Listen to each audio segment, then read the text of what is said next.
Dear students, आपके NEET examination JEE examination नज़दीक आते जा रहे हैं और ऐसे वक्त में आवश्यकता होती है वन शॉट वीडियोस की, थ्योरीज की। तो अपने इन वीडियोस के माध्यम से ऑर्गेनिक केमिस्ट्री के सारे चैप्टर्स के जो रिएक्शंस होते हैं उनको फ्लो चार्ट्स के माध्यम से वन शॉट के अंदर आपको समझाने जाने वाला हूं। मुझे पूरा विश्वास है कि अगर आप इन वीडियो को ध्यान से पूरा अंत तक देखोगे तो जितने भी रिएक्शंस होते हैं उनके की कॉन्सेप्ट बिल्कुल मिनिमम टाइम में आपके रिवाइज हो जाएंगे। तो आइए आज का जो वीडियो है उसको स्टार्ट करते हैं। इस वन शॉट वीडियो में मैं आपसे बात करने वाला हूं एल्केन्स के जीएमपी के बारे में। जीएमपी का मतलब होता है जनरल मेथड्स ऑफ प्रिपरेशन, यानी ऐसे कौन कौन से तरीके हैं, रिएजेंट है जिनकी सहायता से आप एल्केन बना सकते हैं। ध्यान से एक एक रिएक्शंस को देखिएगा, आपके आने वाले एग्जामिनेशन में काफ़ी काम आने वाला है। पहला जो मेथड है इसके अंदर कार्बोक्सिलिक एसिड लेकर के सोडा लाइम मिला करके गर्म किया हुआ है। सोडा लाइम होता है NaOH प्लस कैल्शियम ऑक्साइड का मिक्सर। तो किसी भी कार्बोक्सिलिक एसिड में सोडा लाइम मिला करके अगर गर्म किया जाए तो आपको करना क्या है, डीकार्बोक्सिलेशन, यानी कि जो एसिड है उसमें से CO2 हटा दीजिएगा और जैसे ही एसिड में से CO2 आप हटाओगे तो RH टाइप का एल्केन बनता हुआ नजर आएगा। बच्चों, सेकंड जो मेथड होता है ये होता है कोल्बे इलेक्ट्रोलाइटिक डीकार्बोक्सिलेशन। इसके अंदर कार्बोक्सिलिक एसिड का सोडियम सॉल्ट लिया जाता है और उसको वाटर के साथ मिला करके इलेक्ट्रोलाइसिस करवाते हैं। इस रिएक्शन में अगर आपने नॉर्मल कार्बोक्सिलिक एसिड लिया हुआ है तो इसके दो मॉलिक्यूल पार्टिसिपेशन करते हैं। इलेक्ट्रोलाइटिक कंडीशन में कार्बन डाइऑक्साइड एलिमिनेट होती है और जैसे आप यहां से CO2 हटाओगे तो R डॉट बनता है और R डॉट के दो मॉलिक्यूल आपस में एसोसिएट होकर के RR टाइप का एल्केन निर्माण कर देता है। अगला जो मेथड है ये एक बहुत ही फेमस रिएक्शन है, साइंटिस्ट के नाम से जुड़ी हुई, ये कहलाती है वुड्स रिएक्शन। इसके अंदर एल्किल हैलाइड की रिएक्शन सोडियम मेटल के साथ ईथर की प्रेजेंस में आपको करवानी होती है। इस रिएक्शन के अंदर जो एल्किल हैलाइड है इसके दो मॉलिक्यूल पार्टिसिपेशन करते हैं। जो सोडियम मेटल होता है वो यहाँ से हेलोजन को हटाने का काम करता है, तो जो R डॉट बनेगा वो अगेन दूसरे वाले स्पीसीज से जुड़ करके RR टाइप का एल्केन बना देता है।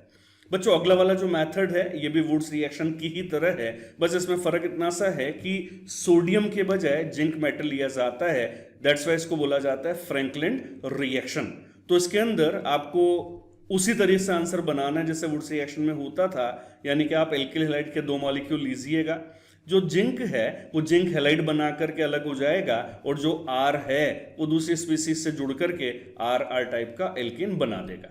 बच्चों, ये वाला जो आंसर है ये मैंने कॉमनली यहाँ पर लिखा रखा है, लेकिन इस वन शॉट रिवीजन में मैं आपको सारे आंसर अकॉर्डिंगली लिख करके बताना चाह रहा हूँ। अगली जो रिएक्शन है ये कहलाती है कोरे हाउस सिंथेसिस। इसके अंदर बच्चों 3 स्टेप्स होते हैं और इस रिएक्शन की खास बात ये होती है कि इसके अंदर आप जिस प्रकार का प्रारंभिक RH लोगे और फाइनल वाला RH लोगे उसके हिसाब से सिमेट्रिकल या फिर अनसिमेट्रिकल प्रकार के एल्केन बना सकते हैं।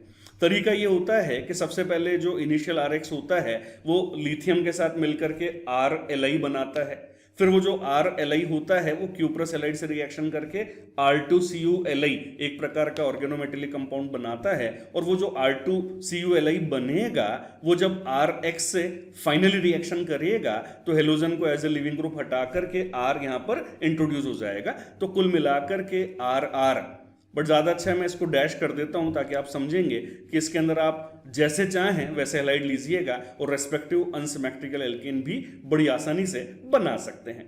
बच्चों, अगला जो मेथड होता है ये होता है एल्किल हैलाइड का रिडक्शन। रिडक्शन करने के लिए या तो आप मेटल के साथ एसिड लीजिएगा, एसिड के अंदर आप हाइड्रोक्लोरिक एसिड ले सकते हैं, एसिटिक एसिड ले सकते हैं, इवन एल्कोहल वगैरह भी ले सकते हैं जो कि H+ देने में मेटल की प्रेजेंस में सक्षम माने जाते हैं। और या फिर आप ले लीजिए lithium aluminium hydride, sodium borohydride या फिर ट्राइफिनाइल स्टेनस हाइड्राइड। तो इस तरह के रिड्यूसिंग एजेंट अगर लिए जाएं तो ये करते क्या हैं, हेलोजन को यानी कि X को हटा करके अल्टीमेटली हाइड्रोजन उसके स्थान पर जोड़ देते हैं और जो आपका आंसर यहाँ पर बनेगा वो बनेगा RH टाइप का एल्केन। अगला जो मेथड है ये एक बहुत ही सिंपल और फेमस मेथड है जिसको बोला जाता है जेरेविटनॉफ रिएक्शन। जेरेविटनॉफ रिएक्शन में कर क्या रखा है बच्चों, RMgX यानी कि ग्रिग्नार्ड रिएजेंट लिया हुआ है जिसमें R नेगेटिव होता है।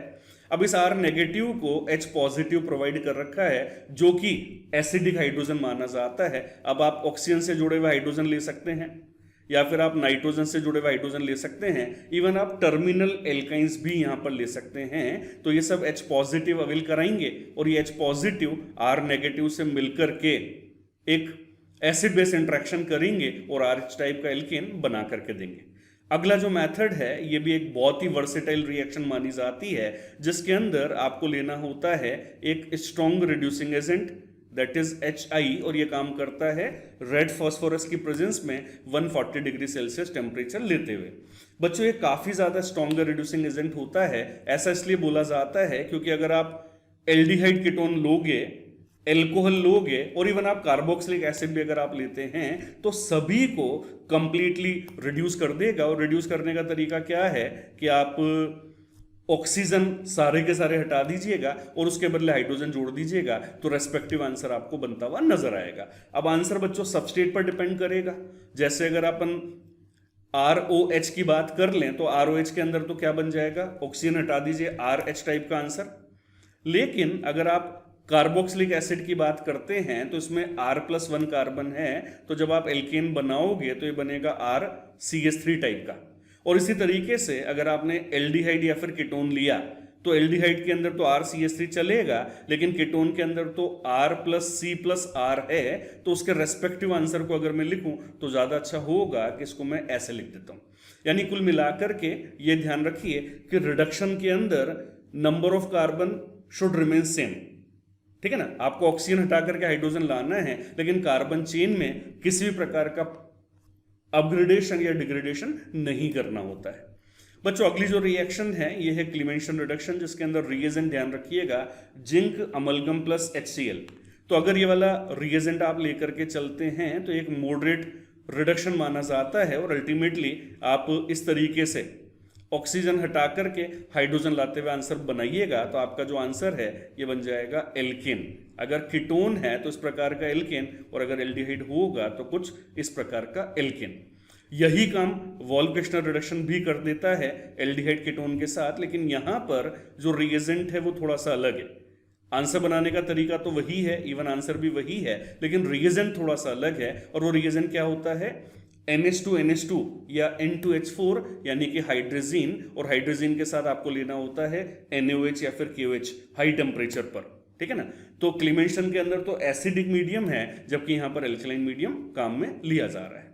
और इसी तरीके से एक और मेथड है बच्चों जिसको बोला जाता है सेबेटियर-सेंडरेंस रिएक्शन। इसके अंदर एल्कीन या फिर एल्काइंस लिए जाते हैं, ध्यान से देखिएगा, एल्कीन या फिर एल्काइन लिए जाते हैं। इनका कैटेलाइटिक हाइड्रोजनेशन करना होता है निकल मेटल की प्रेजेंस में हाई टेम्परेचर लेते हुए। और इसके अंदर होगा क्या, आप पाई बॉन्ड हटा करके वहां पर सैचुरेशन ला दीजिएगा तो आपका जो आंसर है ये बन जाएगा RCH2CH3 प्रकार का, यानी कि सेम कार्बन का एल्केन। तो बच्चों ये सारे के सारे स्टैंडर्ड मेथड हैं जिनकी सहायता से एल्केन सिंथेसाइज किया जाता है। हाँ जी प्यारे बच्चों, तो कैसा लगा आपको ये वीडियो। मुझे पूरा विश्वास है कि आपके जो कॉन्सेप्ट हैं वो सारे के सारे रिवाइज या तैयार हो गए होंगे। अगर आपको वीडियो पसंद आया है तो वीडियो को लाइक ज़रूर करें। अगर आप चाहते हैं कि ये वीडियो सारे के सारे बच्चे देखें और अपनी ऑर्गेनिक केमिस्ट्री को स्ट्रॉन्ग करें, रिवाइज करें, तो इस वीडियो को शेयर ज़रूर करें। और अगर आप चाहते हैं कि इस प्रकार के वीडियो आपको आगे भी मिलते रहें, उनके नोटिफिकेशन आते रहें, तो इस चैनल को सब्सक्राइब करना न भूलें।